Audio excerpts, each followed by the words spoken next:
Our family trip had barely begun when my mother decided she was in charge of my finances. With a triumphant grin, she yanked my purse from my hands and announced, "We'll be using your credit card for this vacation."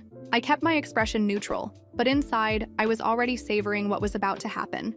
I pulled out my phone, tapped on my banking app, and turned the screen toward her. Then, "You're going to love this message from the bank." Her confident smile vanished instantly. Her face paled as her eyes darted across the screen. And then, she screamed. That was the moment I knew this trip was about to spiral into chaos. My mother stood frozen in the middle of the airport terminal, gripping my purse like she had just struck gold. That smug expression, the same one she always wore when she thought she had the upper hand, was gone in an instant. She had assumed she had won, that I would simply go along with it. But I had other plans. Let's rewind a bit. Growing up, saying no was never an option. Every time I tried to set a boundary, I was guilt-tripped, manipulated, bombarded with calls, and treated like the selfish daughter who didn't care about her family. I knew exactly how it would play out if I refused to fund this trip. So, instead of outright refusing, I agreed, on my own terms. I booked my own flight and reserved my own hotel room. No shared accommodations. No way for them to access my money. I was going, but I was making sure they couldn't take advantage of me. My mother hated that. She sulked, complained, and threw tantrums, but eventually she seemed to let it go. Or, so I thought. Fast forward to the airport. We had just landed, and I was already mentally drained. I had spent the entire flight preparing for whatever stunt my mother was about to pull. And sure enough, as soon as we reached baggage claim, she made her move. Without hesitation, she snatched my purse. "We'll be using your credit card for this trip," she said, brimming with confidence. I didn't even blink. Instead, I smiled, pulled out my phone, and opened my banking app. Then, I turned the screen toward her. She read the message, then reread it, and then she screamed. See? I had been preparing for this. I learned a long time ago that my mother would go to great lengths to get what she wanted. But this time, I was ready. A week before the trip, I called my bank and explained everything. The financial control, the manipulation, the countless attempts to gain access to my money. The bank representative was understanding, but more importantly, they were helpful. Together, we set up some serious security measures. My card was locked to my location, meaning any transactions outside of my immediate area would be flagged and automatically declined unless I manually approved them through my app. As an extra layer of protection, I set my daily spending limit to exactly $1. My mother's grip tightened around my purse, her knuckles turning white. "What did you do?" she hissed. I shrugged. Bank security. They thought it was suspicious, that large transactions were coming from a place I hadn't even arrived at yet. Her expression twisted with fury. Fix it. Now. My mother had never been one to accept defeat. She was already scheming her next move. I checked into my hotel feeling victorious. My room was on a completely different floor from my parents'. A strategic decision. I needed space. A barrier. But the next morning, the real nightmare began. I woke up to pounding at my door. Not knocking, pounding. As if someone was trying to break it down. Groaning, I rolled out of bed and checked the peephole. My mother, and she was furious. Before I could even think, she started yelling through the door. "Open this door right now. We need to talk." I sighed, debating whether to pretend I wasn't there, but I knew her. If I ignored her, she would just escalate. So I cracked the door open an inch, leaving the security chain in place. "What?" She shoved a crumpled piece of paper through the gap. "The front desk says our card was declined. We can't check into our room. Fix it." I stared at her. "You didn't prepay?" She scoffed. "Why would we? We were planning to use your card, obviously." I wanted to laugh. I wanted to laugh until I cried. Instead, I handed the paper back. "Sounds like a you problem." She slammed her fist against the doorframe. "You think this is funny? Where are we supposed to sleep?" I shrugged. "Maybe you should have brought your own money." She lost it. Screaming, throwing accusations, saying I had abandoned my family, humiliated her, ruined the trip. And then I remembered something. He was just as guilty. He never stopped her, never defended me, never once told her she was wrong. I shook my head, not my problem. And then I shut the door in her face. But she wasn't done. An hour later, my phone started buzzing nonstop. Calls, texts, voicemails. I ignored them all. Then there was a knock on my door. A polite one this time. I checked the peephole. Not my mother. Not my father. Hotel security. I sighed, already knowing where this was going. I opened the door. "What's the issue?" The security officer gave me a tight smile. "Your parents are at the front desk. They're claiming you stole their money and left them stranded." Your parents are at the front desk. They're claiming you stole their money and left them stranded. I laughed. A real, full laugh. "You've got to be kidding me." The security guard didn't laugh back. "They're insisting that you let them stay in your room." "Oh, absolutely not. I crossed my arms. Do they have any proof that I took anything from them? He hesitated. Well, no. I cut him off. Then they're lying. I booked my own room. I paid for it with my own money. They tried to take advantage of me, and now they're dealing with the consequences. Not my problem. The guard shifted uncomfortably. Look, I'm not trying to take sides, but they're saying they have nowhere else to go. The hotel is fully booked. I raised an eyebrow. Still, not my problem. Another voice spoke up from behind him. She's right. I leaned past security and saw the hotel manager standing there, a middle-aged woman with sharp eyes and the exhausted expression of someone who had dealt with far too many entitled guests. She turned to me. I checked the system. You paid in? Full. Your parents, however, did not. If they can't provide another payment method, they'll have to leave. From down the hall, my mother's voice shrieked. And just like that, they were gone. But of course, she wasn't done. That night, I headed down to the resort bar to grab a drink. Just as I was finally starting to relax, my phone buzzed. A notification from my bank. Attempted login from an unrecognized device. I sat up straight. My stomach dropped. Then another alert.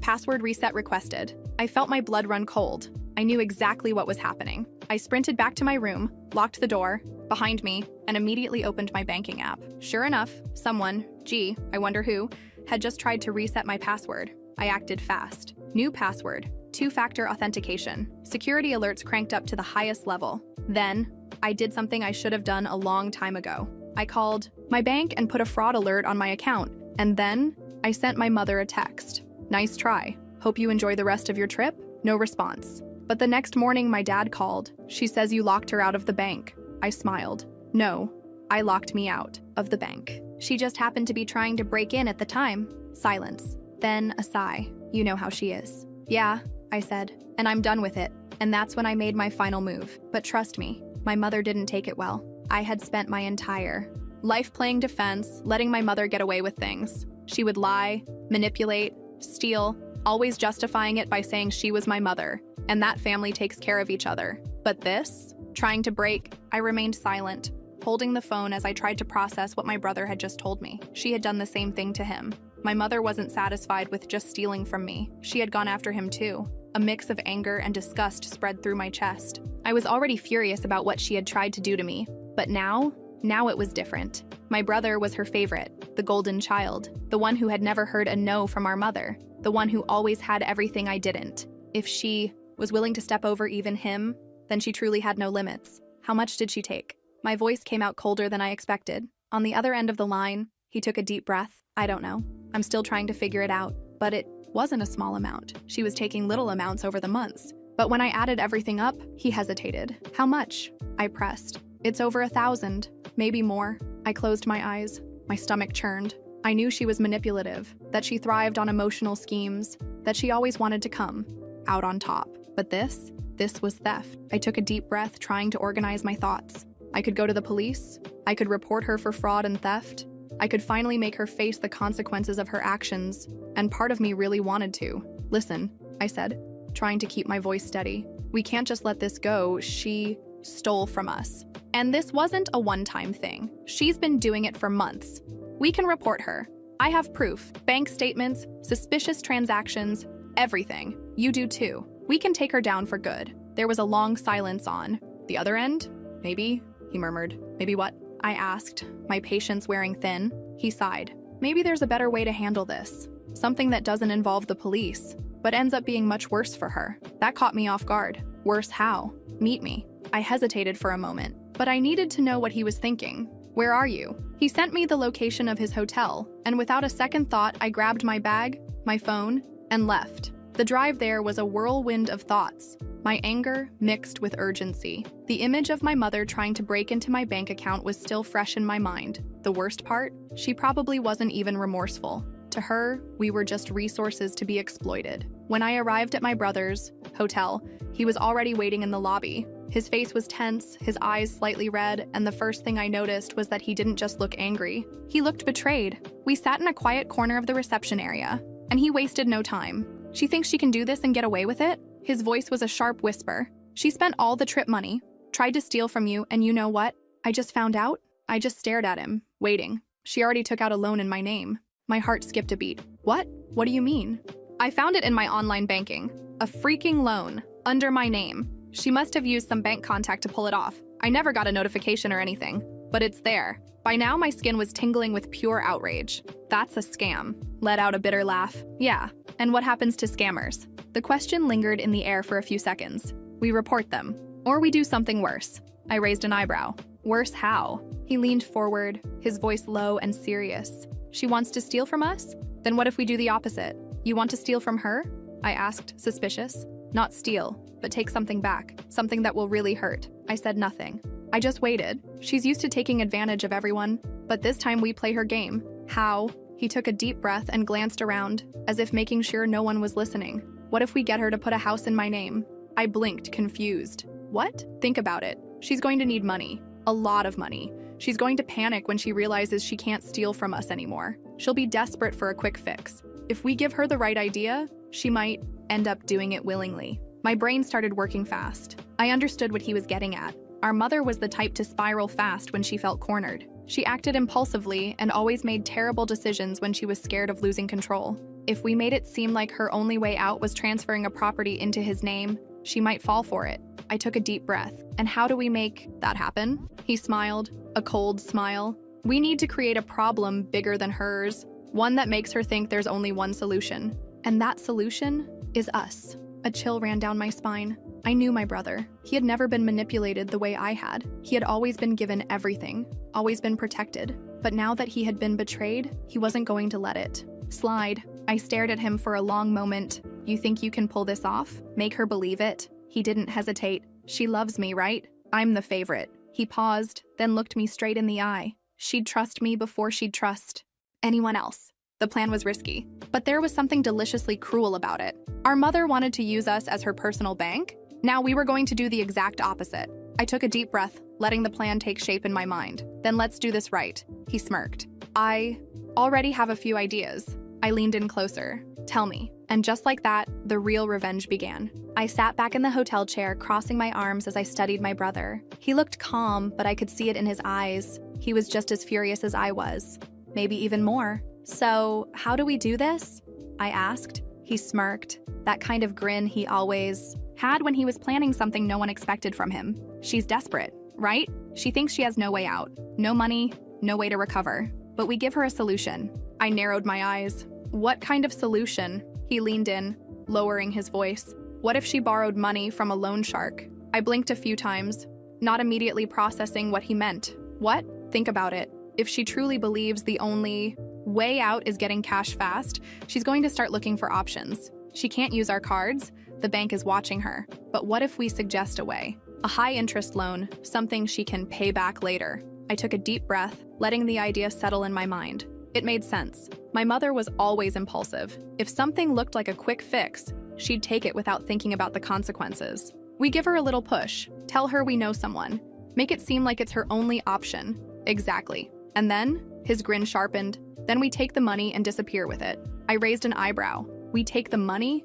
And how the hell does that not come back to bite us? He shrugged. She can't go to the police, right? She can't report a crime she committed. And with a loan shark? Well, that becomes her problem. I didn't respond right away. It was risky, but there was something deeply satisfying about making her taste her own medicine. She had stolen from us for years, manipulated us, treated us like walking ATMs. Now she was about to find out what it felt like to be used. I exhaled. All right, how do we make this happen? My brother already had everything planned out. We found a contact through one of his acquaintances, a guy who lent money at absurd interest rates, no questions asked, no paperwork. The kind of person my mother would normally avoid if she were thinking clearly. But she wasn't thinking clearly. She was cornered, out of options, desperate to regain control. All we had to do was nudge her in the right direction. The next day, I went to where my parents were staying. My mother opened the door with a bitter expression, still resentful over everything that had happened. "What do you want?" she asked, suspicious. I crossed my arms and sighed. "Look, we need to talk. I know things got messy, but I think I found a way to help you." Her eyes lit up for a brief moment before she quickly masked it. "Oh, really? You finally realized you need to support your family?" I had to bite back a smirk of pure disdain. She actually thought I had come back regretful. "I just want to stop this from getting worse. If you can get a good amount of money now, you can turn things around. But banks won't lend you anything, so I know someone who can." She stayed quiet, analyzing my words. What kind of someone? Someone who lends money fast. no paperwork. But the interest is high, so you need to be sure you can pay it back later. She hesitated, biting her lip. I knew she was weighing the risks, but I also knew that, in her mind, having money now was far more important than whatever consequences came later. How much? She finally asked. I exchanged a glance with my brother, who pretended to be reluctant. Depends on what you need. But I think 20 grand would help a lot, right? She sucked in a breath. 20,000. It was a lot of money. But to her, it was the perfect solution. And you think he would really lend me that much? If I vouch for you, yes. That was all she needed to hear. 2 days later, she showed up with the money. $20,000 in an envelope. Real bills, dirty and smelling of pure desperation. She handed the envelope to me with a smug expression. Here it is. But this is a loan. You're paying me back with the agreed interest. Understood? I smiled, gripping the envelope. Of course. Then I walked away, holding back laughter. That same night, I sat next to my brother, who already had his laptop open. He took the envelope, pulled out the 20,000, and without hesitation, converted every cent to Bitcoin. Done. I blinked. Done? That's it? He shrugged. Now we wait. And if she asks about the money? He smirked. We act like nothing happened. I burst into laughter. I couldn't help it. Everything was happening so fast, and it was so absurd that I didn't even know if I should feel guilty or satisfied. My mother thought she had us wrapped around her finger, that she had trapped us in a debt that would keep us tied to her forever. But now she was the one trapped. She owed $20,000 to a dangerous loan shark, and she had no money left. And us? We had just turned her scam into our investment. 2 days later, my mother called me. I want my money. I feigned surprise. What money? The money I lent you. I laughed internally but kept my voice calm. Oh, you wanted it back now? I thought you said it was long-term. She huffed. The interest is stacking up. I need that money now. I rolled my eyes. Relax. Everything's under control. Control? You borrowed from a loan shark. If I don't pay, you know what could happen. I smiled. Wow, that really sounds like your problem. And I hung up. I knew this wasn't over. My mother would still try to turn the situation around. But now she was on the defensive. For the first time in her life, she knew what it felt like to be on the wrong side of the scam. The feeling of victory didn't come immediately. At first, it all felt like a dangerous game, too risky to celebrate too soon. My mother had always been unpredictable, always found a way to slip out of consequences. But this time, there was no escape. This time, the problem she created was too big even for her. And us? We just waited.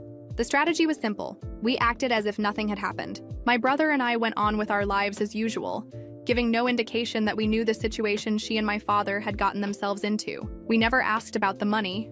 We never brought it up. My mother, on the other hand, panicked, fast. At first, it was just a series of persistent messages. Then came the phone calls, then the unannounced visits. At first, she tried to maintain her usual authoritative tone, as if she was still in control. "Where's my money?" she would demand, wearing that same superior expression that no longer had any effect on me. And I would always reply in the same neutral tone. "What money?" The outburst started after the first week. "Don't play games with me.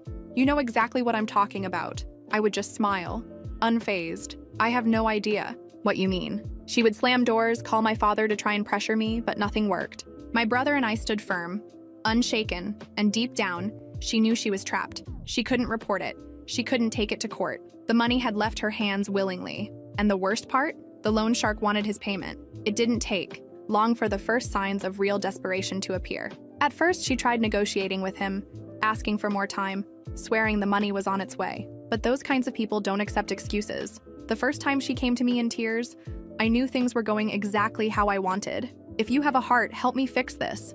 They're going to kill us." I rolled my eyes. "You're the one who took the money, remember? You manipulated me." And there it was, the first attempt to pin the blame on me. "I didn't do anything. It was your choice. You and your brother set me up." "Well, maybe you should have been smarter then." She fell silent, just staring at me with a mix of hatred and fear. I had never spoken to her like that before. And in that moment, she realized that I truly didn't care anymore. When they started selling furniture, I knew things were getting serious. My father said nothing, just avoided eye contact whenever we crossed paths. My brother and I watched from a distance, never interfering. This wasn't our problem. They tried selling the car, but the money wasn't enough. They started selling things inside the house. Still not enough. In the end, they had no choice. The house was put up for sale, and that was the exact moment I knew the game was over. They had lost. My mother, always so proud, always so used to controlling everyone and everything, was now signing away the house she had lived in for years. all because she tried to pull a scam and failed. And my brother and I, we kept pretending nothing was happening. I remember the last thing my mother said to me before they moved into a tiny apartment. She gave me a look filled with pure contempt. "You destroyed our family." "I did?" I smiled, genuinely amused by the accusation. "No, you did that all by yourself." She just stared at me, speechless. Deep down, she knew it was true, but she would never admit it. Never. After that, they never messed with us again. No requests for money, no emotional blackmail, no attempts to manipulate us ever again. Nothing. My father never looked at us the same way again either. He never said a word, but deep down, he knew. This only happened because he never had the courage to stand up to her.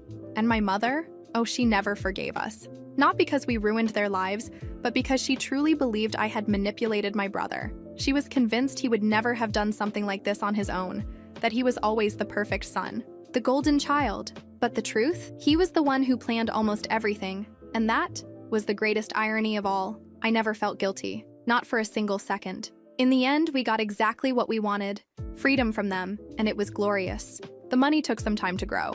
My brother had always been more patient than me when it came to investments, and he knew exactly how to wait for the right moment to act. At first, I didn't really care about what would happen to that money. What truly mattered was that we had won. But one day, months after everything had collapsed for our parents, my brother called me. "We need to go out and celebrate." I raised an eyebrow. "Celebrate what?" He grinned and opened an app on his phone, turning the screen toward me. The amount had doubled. I stared at the numbers, speechless. "No way," he shrugged. "We made the right move at the right time. And now that it's gone up, I figured it was only fair to give you your share." That's when it hit me. He didn't have to give me anything. It was his money, after all. He had come up with the plan, he had made everything happen, and yet, here he was, thanking me as if I had done half the work. "You don't have to. Seriously, this was all you. I just went along with it." He laughed. "That's ridiculous. Without you, I never would have done any of this. You were always there for me, even when I was Mom's favorite. Even when she treated you like garbage and I pretended not to see it. You opened my eyes. And if anyone deserves this money, it's you." He put his phone away and handed me an envelope. Inside, there was way more money than I expected. "This is just the beginning.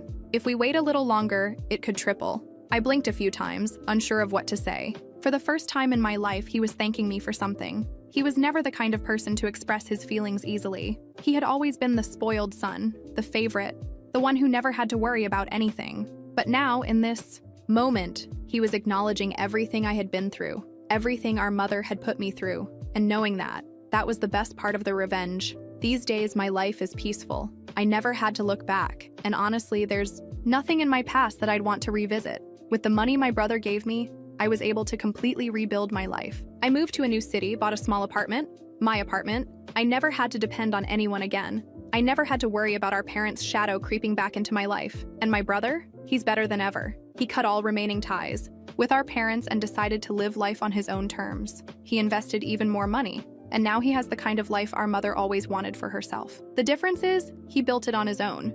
Sometimes he texts me, laughing at the irony of it all. If she knew I'm making money off what she tried to steal from us, I think she'd have a heart attack. And honestly, I think he's right. As for our parents, oh, they're exactly where they were always meant to be. After selling the house to pay off the loan shark, they had to move into a small, rundown apartment. My mother, who once bragged about having the perfect family, now lives off scraps in a place she would have despised at the peak of her arrogance. And my father? Well, he never said anything. Even when everything fell apart, he never came to us, never made a last-ditch effort, never apologized. He just accepted his new reality and kept living in my mother's shadow, just like he always had. They never tried to contact us again. And to me, that's a gift. Because now, they know they can never use us again. Now they know they have no control over us. Now, we are free. And honestly, that's worth more than any amount of money. Growing up with parents like mine taught me many things, but perhaps the most important lesson was this.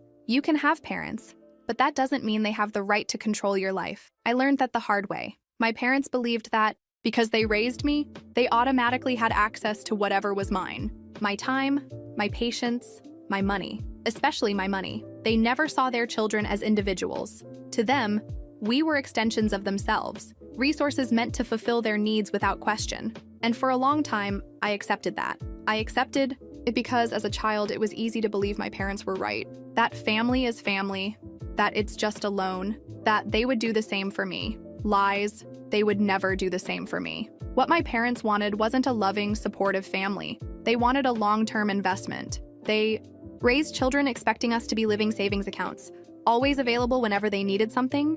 And the truth is, for a long time, that's exactly what I was.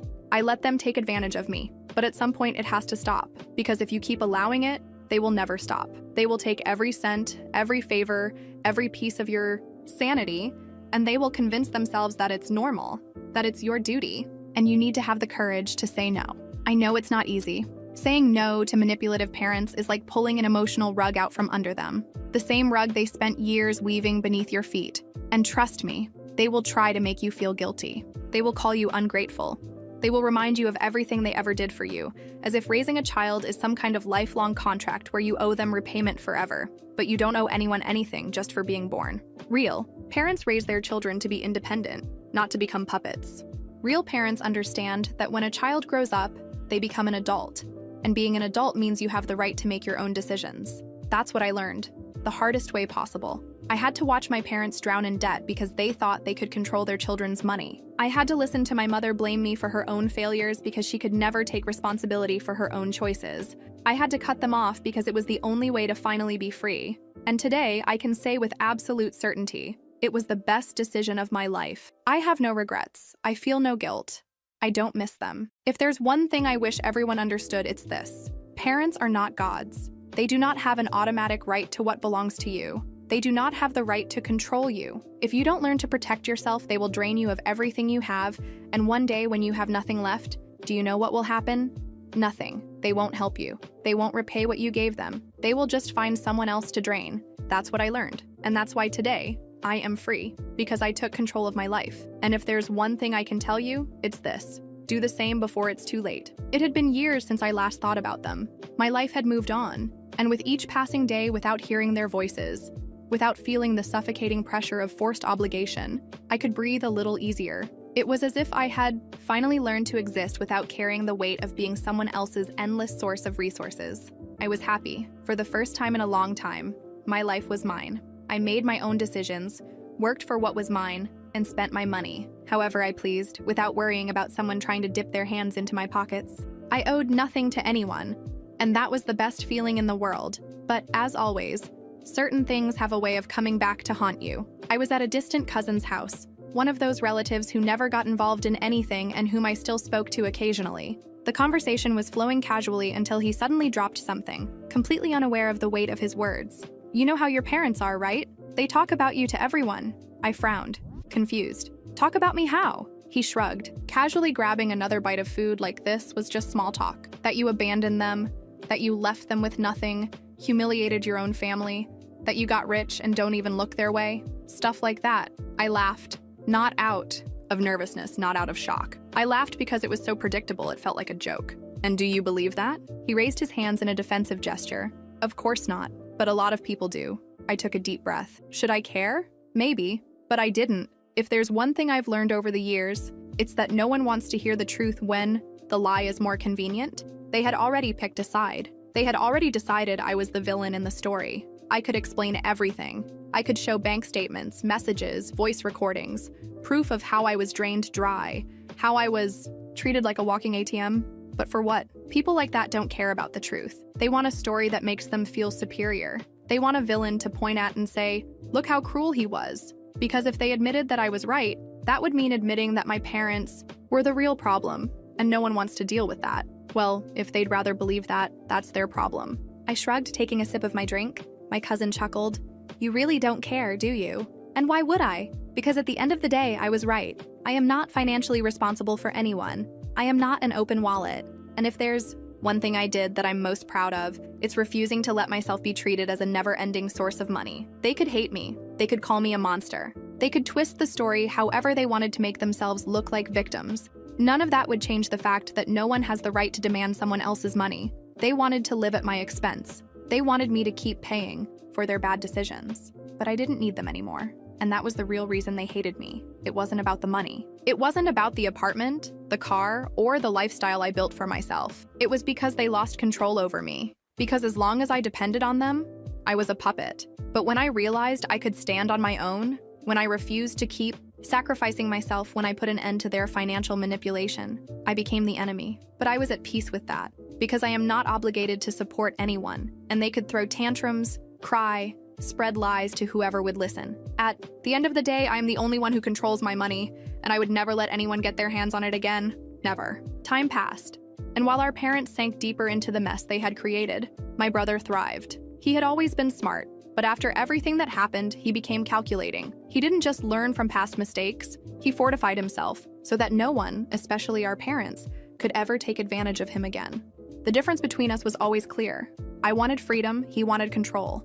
I wanted to cut ties and never look back. He wanted to ensure that he would never have to rely on anyone ever again, and the way he achieved that was simple: Bitcoin. At first, I didn't fully understand his obsession with it. I worked, saved my money the traditional way, bought what I needed, and lived my life in peace. But him? He studied. He spent hours upon hours tracking charts, learning strategies, understanding the market. He knew that keeping money in traditional banks was a trap, and he wanted something that no one could ever touch, especially our parents. When he first started talking about it, I remember asking half-jokingly, "Okay, but what if one day you need to withdraw that money?" He shrugged and answered without hesitation, "I can do that whenever I want, but no one else can. No bank, no government, no greedy hands, not even our parents." And that was exactly what happened. I didn't keep up with them much anymore, but I knew things weren't going well. The house was long gone.